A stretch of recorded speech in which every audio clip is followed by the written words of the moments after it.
नमस्कार दोस्तों, मैं ओमकार स्वागत करते हैं आपके अपने यूट्यूब चैनल सोच स्क्वायर में। जैसा कि हमारे कैमरामैन, हमारे कैमरा के पीछे हमारे सबसे अच्छे सहयोगी अमित, और आज हम लोग यूं ही बैठे थे तो आजकल काफ़ी न्यूज़ में चर्चा में आ रही है बिहार इलेक्शन वाला जो मोकामा में हत्या हुआ है।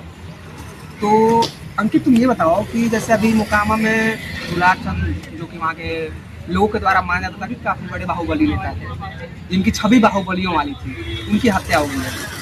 तुमको क्या लगता है कि इससे किसको ज़्यादा फायदा होने वाला है? या क्योंकि यहाँ पे तीनों पार्टियाँ, चारों पार्टियाँ जो बिहार में इस समय बहुत ज़्यादा प्रोग्रेस कर रही है, जैसे जन स्वराज है, आरजेडी है, जेडीयू है, एनडीए में जेडीयू है, और एनडीए और गठन में बीजेपी भी उसमें साथ शामिल है। तो तुमको क्या लगता है कि इससे जो मोकामा में वोट का जो बंटवारा है, या जो वोट का जो वहाँ का, तुम ये कह सकते हो कि जो गणित है वोटों का, वो कैसे बनेगा और बिगड़ेगा? और सबसे इम्पोर्टेंट चीज़ की इससे फायदा किसको ज़्यादा होने वाला है? जहाँ तक मेरी सोच है, जहाँ तक मैंने इस बारे में थोड़ा बहुत जानकारी ली है, इसमें जैसे कि आरजेडी है उसने, और एनडीए के कैंडिडेट हैं अनंत सिंह, और जन स्वराज की जो कैंडिडेट है पीयूष प्रियदर्शी।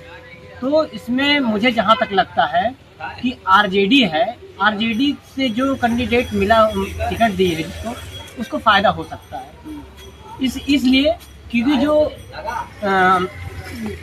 जिनकी निर्मम हत्या की गई है वो यादव समाज से आते थे, और जो यादव समाज का लगभग 40,000 50,000 वोटर है, वो कहीं ना कहीं आरजेडी की तरफ जो कैंडिडेट है उसी तरफ शिफ्ट होंगे। इस वजह से मुझे लगता है कि आरजेडी को फायदा पहुंच सकता है। लेकिन मेरा ये मानना है कि जैसे कि इनके हत्या की वजह से आप कह रहे हो कि आरजेडी में हो सकता है कि यादव समाज पहुंच जाए, लेकिन ये भी तो हो सकता है क्योंकि वहाँ का जो, अगर आप डेमोग्राफी देखोगे जातिगत जनगणना में, तो वहाँ भूमिहार, ब्राह्मण और जो क्षत्रिय लोग हैं, इनकी जनसंख्या तो मिलाकर अगर मिला दिए तो काफ़ी ज़्यादा हाई हो जा रही है।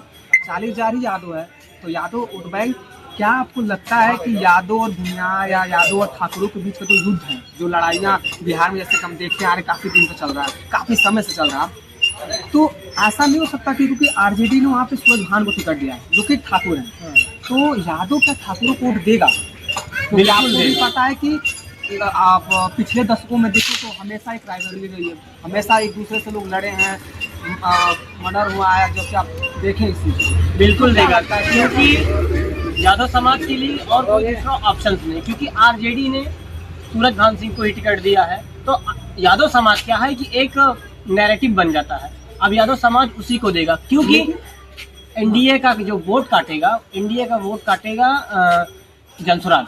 तो यार जो दुलार चंद जी थे, उनके द्वारा तो जनसुराज को पार्टी किया जा रहा था, जनसुराज को सपोर्ट किया जा रहा था। बिल्कुल।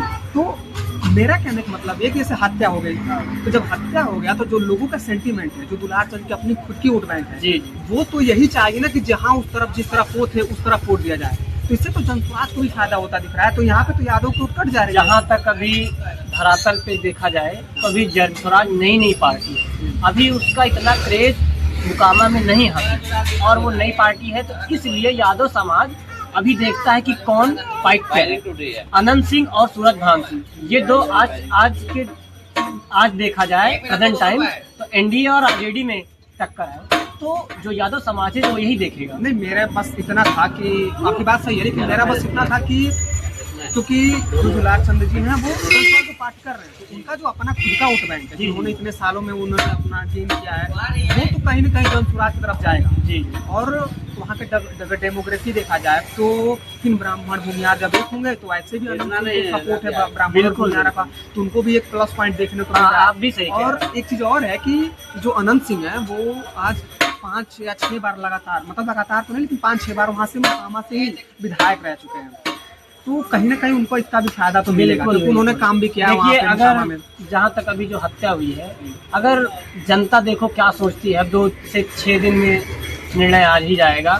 जैसे ही पहला फेज आपको 6 तारीख से होना है, और फिर दूसरा 9 तारीख, 14 को रिजल्ट आना है। अब देख तो इस हत्या से क्या प्रभाव पड़ता है मोकामा में लोग, या मोकामा के लोग बाहुबली को ही फिर से जीत करार देते हैं, या फिर कुछ और समझते हैं। इसके बारे में अब आप रिजल्ट आए तभी देखते हैं क्या। तो दोस्तों इसके बारे में जैसा भी है हमने जितनी भी जानकारी थी दे दिए हैं।